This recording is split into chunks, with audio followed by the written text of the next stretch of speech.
Alhamdulillahilladzi huwal ahad al-wahid as-samad yahdi lirsyad bi khairil khalqi kasyafil umami ya rabbana sholli alaihi salim wal ali ghurikna bi bakhil wahdah syukuril halil dari manusia.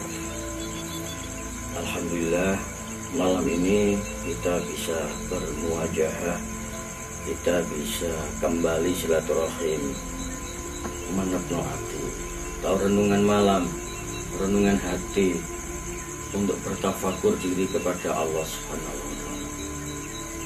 Alhamdulillah, diberi Allah kesehatan, diberi karamah, diberi maunah dan diberi hidayah oleh Allah Subhanahu wa taala. Kedua, salawat serta salam mugi kunjuk datang junjungan kita Nabi Allah Muhammad sallallahu alaihi wasallam yang sudah memberikan manfaat, syafaat, maslahah bagi umat sedunia ini. Mudah-mudahan kita diberi syafaatnya oleh junjungan kita Nabi Allah Muhammad sallallahu alaihi wasallam.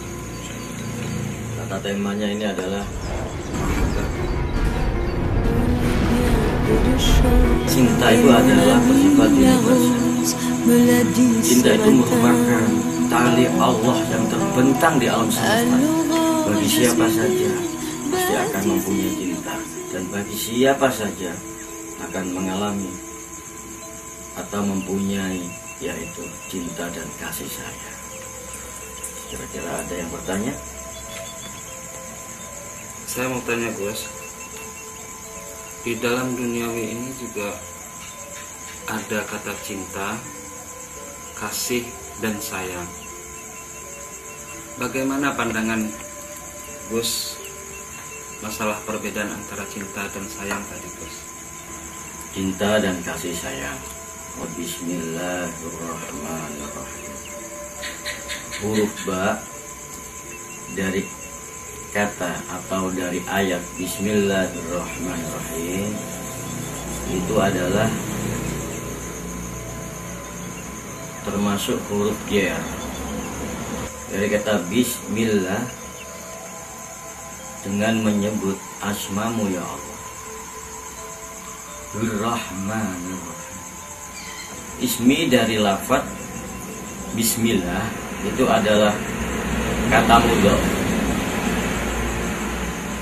yaitu kita bersandar kepada Allah. Ismi dari kata Bismillah atau ismi dari kata Bismillah itu adalah termasuk mudhaf atau kita itu bersandar kepada Allah. Lillah dari lafaz Bismillah itu adalah kita menyandarkan diri kembali kepada lillah. Bismillahirrahmanirrahim, kelawan Rahman Rahim ya Allah. Dari kata Rahman atau pengasih itu adalah sifat keduniawian. Jadi maha kasihnya Allah itu dari segala umat, baik itu tadi yang menyembah kepada Allah, baik yang tidak, itu semuanya itu Allah maha kasih. Tapi sifatnya hanya di dunianya saja, tapi rohimnya itu tidak mendapatkannya. Perbedaannya hanya secara lahiriahnya saja. Kalau kita mencintai kepada seseorang, itu hanya secara lahirnya saja, karena sifatnya hanya kasihan, bukan cinta saja. Al-mahabbatu mailut toba ila syai'in likaunihi lazitan indal muhib. Cinta adalah kecenderungan tabiat hati kepada sesuatu. Karena itu amat nikmat dan amat lezat bila seseorang itu mencintai dengan rasa hati atau dengan bercinta kasih. Berarti seseorang yang bercinta kasih ini adalah sangat nikmat, sangat lezat. Karena apa? Mencintai ini adalah dengan perasaan yang lembut. Contohnya seseorang yang mencintai pacarnya. Tidak ada yang mencintai seseorang, mencintai istrinya, mencintai pacarnya itu dengan kekasaran, dengan kekerasan, atau dengan amarah. Tidak akan mungkin. Mestinya dengan penuh kasih sayang, dengan mesra. Karena itu cinta itu adalah indah, perasaan yang ada di dalam getaran jiwa. Itu keindahan itu, dan menjadikan sesuatu yang indah dan sesuatu yang belum pernah terangan-angan oleh siapapun. Dan yang merasakan adalah hatinya sendiri keindahan itu. Antara cinta dan nafsu itu, apakah itu selalu beriringan? Karena kita tahu di dunia ini ada orang yang namanya cinta nafsu. Itu gimana? Kalau kita cinta nafsu, ya dilihat nanti itu dari mana nafsunya itu. Nafsu itu tidak bisa dihilangkan, tapi nafsu itu harus dikendalikan. Karena kalau kita itu cinta dengan nafsu itu sendiri, kalau kita tidak mencurigai nafsu kita ini, terus kita cintai saja, kalau kita tidak bisa mendrivernya, ya berarti seseorang itu akan mencintai dengan nafsunya sendiri, atau nafsu yang serong, atau nafsu yang negatif. Seseorang pasti akan diberikan nafsu, tapi bagaimana cara mencintai nafsu itu dengan yang sebenarnya, dengan mencintai yang sejati. Nafsu ini, jiwanya ini harus di-driver dengan hatinya, bukan hatinya yang harus di-driver dengan jiwanya. Seseorang pemuda atau seseorang itu mendapat pada waktu tidur, pada waktu hujan gerimis atau hujan deras, si pemuda itu atau seseorang itu mendapat SMS dari pacarnya. Misalkan, ya, saya sekarang ada di perempatan ini, tolong jemput saya. Bagaimana seseorang ini? Karena mencintai, berangkatlah dia. Tidak peduli, tidak memperdulikan ini adalah hujan, ini adalah petir, dan ini dia itu pada saat itu masih ngantuk, berangkatlah ke sana. Terus kita bandingkan, atau pada waktu lail ada panggilan hati, ada panggilan hati enggak kepada Tuhan untuk sholat tahajud? Atau pada waktu itu kita habis ML dengan istri, setelah itu kita belum mandi, belum junub. Ini kan bisa ada perbedaannya, ini kan bisa dilihat. Kalau dia tidak mandi, tidak segera mandi, tidak junub, habis itu tidur, apalagi tidak sholat subuh, ini berarti dia dikuasai dengan nafsu itu sendiri. Lah, makanya itu berkasih sayanglah, bermesralah kepada Allah. Klimakkanlah hatimu, perasaanmu yang dalam ini bermesraan, bermahabbah dengan Allah. Ibaratnya kita melebihi mencintai kepada seseorang atau mencintai kepada pacar. Betul semua yang dibilang sama Muslim tadi. Tapi kalau seandainya dia itu kalbunya itu rusak, otomatis nafsunya itu juga kemana-mana. Apalagi untuk yang di atas, itu yang saya tangkap. Cinta itu ada 3 macam. Ada cinta sifatiyah, ada yang namanya cinta fi'liyah, ada cinta zatiyah. Apa itu, Bos? Ya, cinta sifatiyah itu. Ada cinta sifatiyah, ada yang namanya cinta fi'liyah, ada namanya cinta zatiyah. Kalau cinta sifatiyah itu adalah seseorang yang mencintai kepada sifat-sifatnya. Jadi seseorang mencintai kepada sifat-sifatnya orang ini, sifatnya ini adalah pemberi, orang ini loman, orang ini adalah kasih sayang, orang ini sifatnya memberi, terus segala sesuatunya akan diberikan. Sifat-sifatnya saja dicintai. Ya, boleh kita mengarahnya kepada ketauhidan, boleh. Mencintai sifat-sifatnya Tuhan aja, mencintai kepada sifat-sifatnya seseorang, misalkan seperti itu. Tapi dikala seseorang itu tidak memberi, dia tidak cinta. Berarti cintanya itu adalah cinta bohongan, cintanya tidak langgeng. Cinta pamrih itu adalah cinta pamrih atau cinta yang ada tendensi lain. Kepada Tuhan juga begitu. Kita mencintai Tuhan ini hanya sifat-sifatnya saja. Pada waktu seseorang hambanya ini membutuhkan sesuatu, kok ini tadi tidak diberikan atau tidak diberi, seseorang ini akan berpaling kepada Tuhan itu namanya cinta palsu atau cinta tidak langgeng. Yang kedua, cinta fi'liyah. Cinta fi'liyah itu adalah cinta dari melihat sisi kegagahannya, kebesarannya, kewibawaannya. Dikala seseorang ini gagah, pacarku kok ganteng, pacarku ini kok gagah, pacarku ini kok cantik. Dikala dia itu sudah tidak cantik lagi, dia tidak cinta. Berarti itu adalah juga termasuk cinta pamrih atau cinta bertendensi lain. Tapi kalau saya kasih belanja sedikit itu marah-marah Gus. Tapi kalau dikasih banyak senyum. Kalau istrinya itu kok dikasih uang sedikit itu marah-marah, terus diberi uang banyak, terus dia gembira.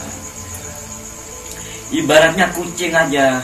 Kucing itu kalau diberi makan tiap hari, diberi makan, diberi ikan asin, diberi daging, oh my God, bisa gulet ya. Iya. Tapi kalau dikala pada waktu itu tidak dikasih makan, gimana reaksinya kucing itu? Nyolong Gus. Ya itulah yang namanya cinta sifati ya. Akhirnya secara otomatis, secara tidak sadar sama dengan menyuruh suaminya untuk melakukan hal-hal yang negatif. Kalau orang pejabat jadi korupsi, kalau orang becak jadi nyolong. Kamu sudah becak berapa tahun? 5 tahun. Misalnya kita mencintai orang tua, itu kan ada wujudnya. Iya. Terus kita mencintai keluarga, mencintai istri, ada yang muda mungkin mencintai pacarnya, itu kan ada wujudnya Gus. Iya. Nah kalau orang awam agak susah untuk mencintai yang tidak berbentuk. Zat ini tadi, Allah, itu didikannya supaya bisa merasuk, itu gimana? Makanya itu kembali lagi kepada Zatullah, kepada Allah. Semata-mata kehidupan di dunia ini adalah tidak langgeng. Karena Allah lah, karena kita mencintai Allah inilah. Kita ini mencintai seseorang ini yang berbentuk. Karena dasarnya dari bukan Allah itu tidak berbentuk. Allah ini adalah maujud. Bahwasanya Allah inilah yang maujud yang sejati, yang harus dicintai, menjadikan cinta sejati. Kalau kita mencintai yang berbentuk, seperti kita mencintai seseorang istri, ini kan ada tendensinya. Apa tendensinya? Adalah birahi. Misalkan kita tidak ada birahi, seseorang ini tidak mempunyai birahi, mana mungkin ada seseorang ini yang mencintai. 1001 atau tidak akan mungkin pernah ada. Karena kita mencintai seseorang ini. Misalkan panjenengan karena silaturahim kesini ini, karena ada kata tali silaturahim ini yang menyambungkan rasa jiwa, menyambungkan rasa ketresnanan kita itu kepada Allah. Karena silaturahim ini adalah menyambung persaudaraan. Nah, inilah kita itu karena mencintai Allah, panjenengan ini sekarang ini silaturahim kesini ini, akhirnya apa? Menyambungkan rasa jiwa. Ada yang namanya al-uns. Al-uns itu adalah puncak rasa jiwa. Apa puncak rasa jiwa ini? Kepuncaan jiwa kita ini yang betul-betul ini klimak betul kita ini dengan mencintai dengan rasa cinta dan mempunyai cinta. Karena inilah kita ini mencintai sesuatu. Apa sih cinta itu? Cinta ini adalah, kalau cinta ini adalah seseorang yang akan merasakan getaran hati di dalamnya yang paling terdalam. Inilah cinta. Kedua adalah wusul.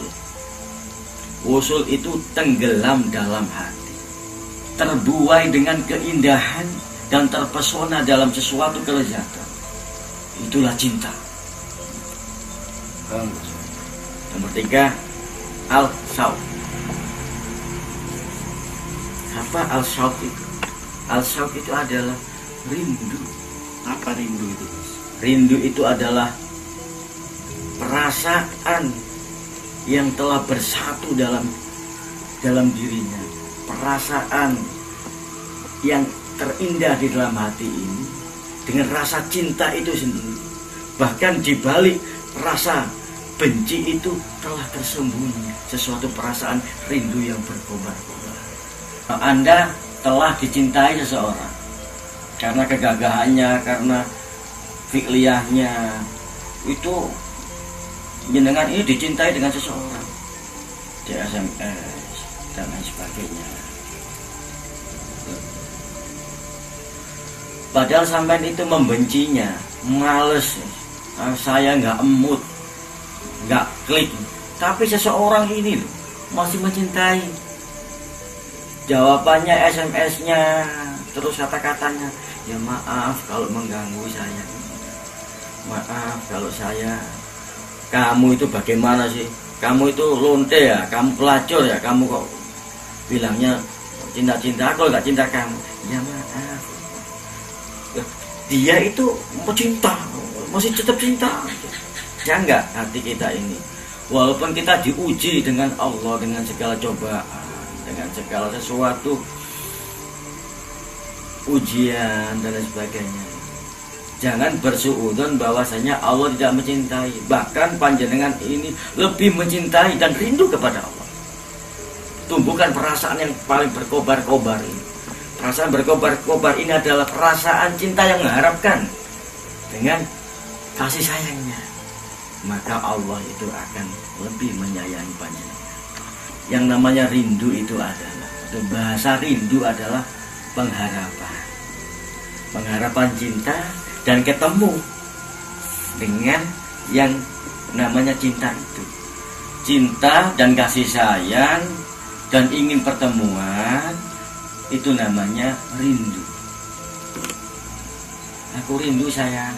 Berarti seseorang ini kepingin ketemu dan kepingin bercinta dan bermesraan gitu. Ya Allah, aku rindu kepadamu ya Allah.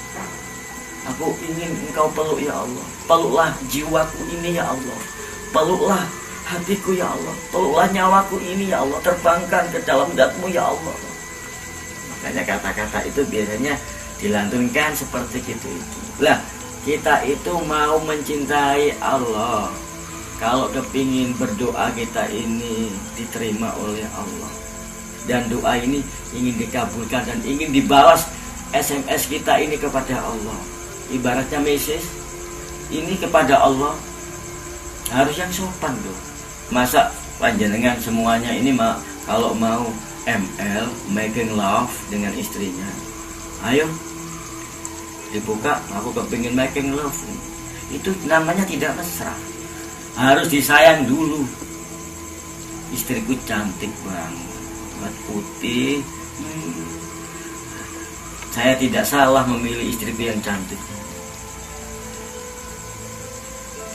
Istrinya ini dia apa kan? Dirayu dulu istrinya ini. Allah yang begitu itu. Ya Allah, aku tetap merayumu ya Allah, walaupun engkau telah menolakku, walaupun engkau tidak mengampuni diriku ya Allah. Aku akan tetap merayumu di depan pintu gerbangmu ya Allah. Aku akan tetap berdiri di depan pintu maafmu ya Allah. Gitu. Jadi ya Allah, makanya doa-doa itu sebelum Allahumma inas'aluka salamatan fiddin wa afiyatan fil wa ziyadatan fil wa barakatan fil. Ya Allah, sebelum kita itu berdoa seperti itu kita harus membaca sholawat dulu sebagai kendaraannya, yaitu kita bersolawat kepada kanjeng Nabi, Rasulnya Allah, atau perangkunya Allah, atau perangku kekasihnya Allah. Allahumma sholli ala sayyidina Muhammad wa ala sayyidina Muhammad. Setelah itu kita berdoa. Sebelum kita ini berdoa, meminta memohon sesuatu, dirayu dulu Allah ini dimesrai. Kalau bisa kita itu harus terima, kita making love dengan Allah. Kita mesrai Allah, diagungkan. Ya Allah, engkau maha pengasih, engkau maha penyayang, dan segala sesuatu yang ada di dunia ini adalah kekuasaanmu ya Allah. Panjenengan adalah juragan alam ya Allah. Panjenengan adalah juragan alam ini ya Allah. Saya ini hambamu yang dhaif, saya ini hambamu yang tidak bisa apa-apa, dan hanya karenamu ya Allah. Engkau yang maha agung, dan semuanya ilmu yang aku dapat, semua kekuatan ini adalah kekuasaanmu ya Allah. Baru kita berdoa, ini dikabulkan, dijabah. Kenapa sih kok masih belum diberi, atau kok belum dijabai, belum dikabulkan? Sama dengan ibaratnya seseorang pengamen. Kita berdoa sama dengan ngamen kepada Tuhan. Ngamen. Doanya, ngamennya ini atau doanya ini belum selesai sudah dilempar dengan uang 100 perak. Berarti kamu senang dikasih hanya sedikit sama Allah. Allah masih belum memberikan hijabah, belum dikabulkan. Ini karena Allah ini sangat suka banget, sangat sayang banget dengan seseorang hambanya, berdoanya hambanya. Kadang seseorang ini meminta, yaitu kupu-kupu, tapi diberi Allah itu adalah ular.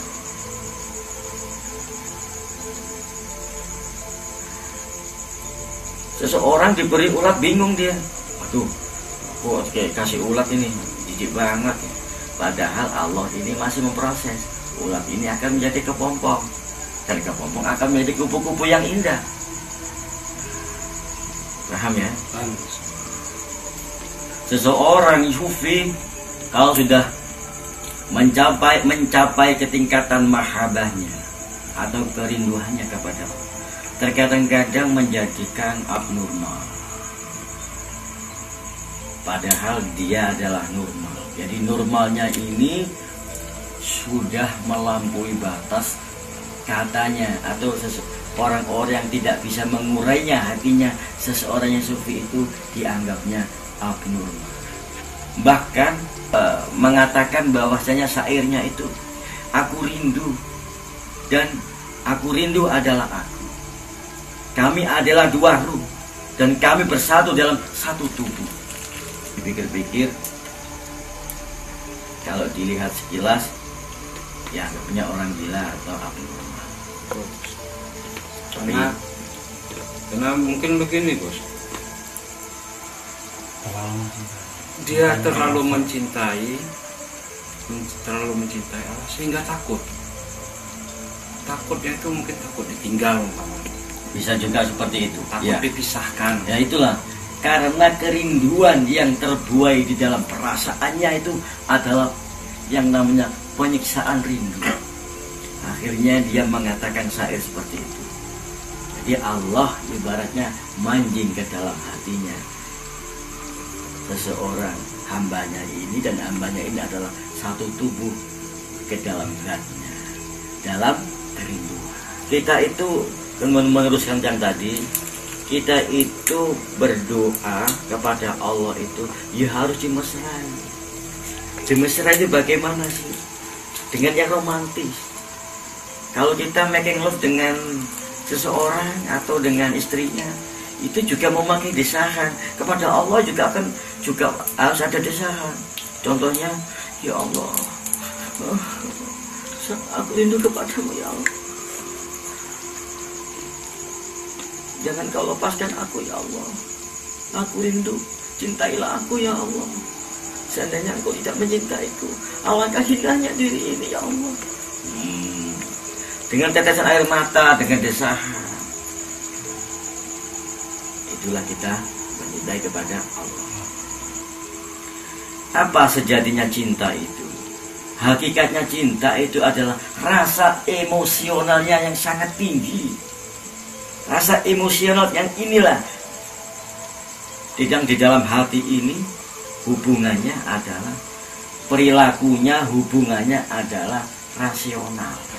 Jadi yang namanya rasional ini globalnya adalah secara logika. Yang namanya hakikatnya cinta itu secara harfiahnya itu adalah sesuatu emosi, yaitu kekarapan atau keinginan yang berkobar-kobar. Berarti kalau kita mencintai Allah itu harus mempunyai perasaan yang selalu ingin bertemu, perasaan yang menggebu-gebu gitu ya. Betul. Perasaan yang ingin ketemu inilah kepada Allah, yaitu merasakan kita itu apa sih, pertemuan itu adalah kerinduan yang paling dalam dengan disertai dengan cinta. Jadi Allah itu tidak galak, Allah itu adalah indah. Makanya itu kalau kita melihat sesuatu itu adalah berwajah Allah, bermata Allah, akhirnya kita itu akan melihat sesuatu keindahan. Cinta terhadap duniawi itu akan sirna. Cinta dengan Allah itu akan abadi. Itu jelas. Itu kata-kata yang bagus itu. Barang siapa yang mencintai dunia, maka dunia akan menghancurkan. Barang siapa yang mencintai Allah, dia akan disempurnakan dan menjadikan insan kamil, yaitu insan atau kekasihnya Allah. Saya juga mencintai becak saya, Gus. Besok dibawa ya, akhirat becaknya. Kalau nggak dicintai kan nggak saya rawat becak itu. Dielus-elus ya. Kalau mencintai becaknya, bekerja sambil berdoa atau orait labora. Misalkan kita ini bekerja ini didasari dengan niat lillabillah, innamal amalu binniyat, untuk mencari nafkah. Nah, untuk mencari nafkahnya inilah. Jadi kita ini bekerjanya ini bukan namanya kerja, ini namanya apa? Ibadah. Syarat seseorang yang telah menetapkan hatinya, yaitu untuk memberikan cintanya kepada orang lain. Syarat mutlak ini adalah harus rela berkorban. Karena rela berkorbannya inilah cinta itu bersifatnya kejiwaan. Di hatinya seseorang itu ada yang namanya itu perasaan yang sangat halus dan yang mengguncang jiwanya. Ini adalah cinta. Itu perasaan yang bergetar dalam hatinya. Bagaimana kejiwaan dan psikisnya seseorang ini, kejiwaannya, hatinya ini diaplikasikan kepada Allah. Sehingga disinilah kita ini puncak daripada cinta itu dikembalikan kepada cinta zatiyah, atau mencintai apa adanya, mencintai kepada zatiyah itu sendiri dan mencintai kepada Allah.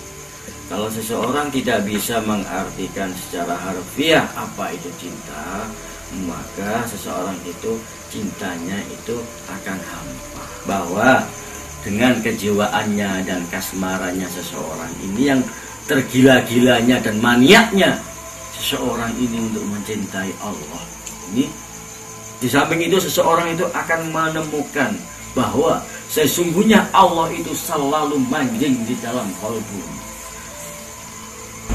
Seseorang itu akan merasakan zatnya Allah di dalam qalbu, saking dia itu mencintai. Nah, bagaimana kita ini harus memuluskan, melanggengkan yang namanya kemanjingannya zatnya Allah ini, atau manjingnya zatnya Allah di dalam qalbu kita ini. Kita ini harus selalu memesrai Allah dengan kelawan kita ini manja kepada Allah di dalam zikrullah, memanjakan diri pada waktu lail, salat tahajud, salat istikharah, salat mutlak, dan kita selalu berdoa. Nah, inilah kita ini mesra terus, berjimesrai terus. Seseorang kekasihnya, kalau kita itu tidak dimesrai, akan pudarlah yang namanya cintanya seseorang itu kepada kita. Allahumma shalli ala sayyidina Muhammad. Allahumma shalli. Ini dikasih apa? Contoh bagaimana Rasulullah mencintai keluarga. Rasulullah mencintai keluarga, bisa mencintai keluarga, tapi bisa juga untuk membagi mencintai Allah. Contohnya, kalau ingin contoh, Kanjeng Nabi Rasulullah Muhammad Sallallahu Alaihi Wasallam itu juga pernah kelaparan sampai perutnya ini diganjal dengan batu. Inilah Muhammad, Rasul kita, pemimpin umat, presidennya sedunia, presidennya umat. Tapi beliau pernah kelaparan karena dia ini mencintai Allah, istrinya juga karena mencintai Allah, putra-putranya dan keluarganya mencintai Allah juga. Dia tidak akan pernah merasakan susah. Beliau tidak pernah merasakan kelaparan. Beliau tidak pernah mengeluh. Terakhir, yaitu kita ini harus bisa musyahadah. Apa musyahadah itu, Bos? Musyahadah itu diambil kata dasarnya syahidah. Syahidah itu adalah penyaksian. Kita menyaksikan dengan alam semesta ini.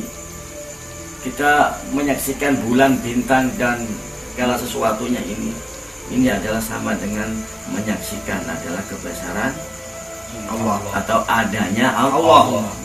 Tidak dikatakan orang Islam bahwasanya kalau tidak ada yang namanya penyaksian. Apa penyaksian itu? Adalah diharuskan untuk membaca kalimat syahadat. Nah, sudah, Bos. Sudah pada waktu nikah ya? Iya, Bos. Coba syahadat, bagaimana syahadat itu? Asyhadu an la ilaha illallah wa asyhadu anna Muhammadur Rasulullah. Artinya, bilih kula nyekseni mboten wonten pangeran kejawi Gusti Allah, lan bilih kula nyekseni mboten wonten nabi kejawi Muhammad Rasulullah. oh, itu jenenge wong becak beneran. Nggih ya. Ini asli yang becak kula jadi Alhamdulillah. Saya bersaksi bahwa tiada Tuhan selain Allah dan Muhammad Rasul utusan Allah. Alhamdulillah. Barang siapa yang menghiasi dirinya dengan mujahadah, niscaya Allah akan memperbaiki dengan musyahadah. Apa musyahadah itu? Musyahadah adalah pandang suhud.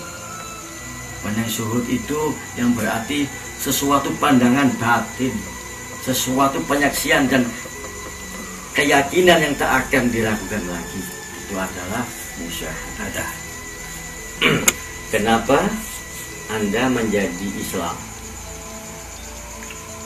kenapa Anda itu menganut agama Islam? Iman, Gus.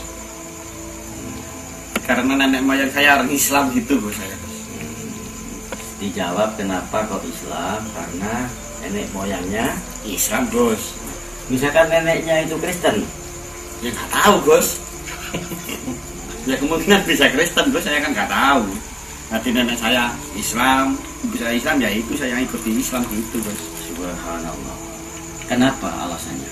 Karena kitab Al-Quran itu yang diturunkan oleh Allah kepada Kanjeng Nabi Muhammad SAW.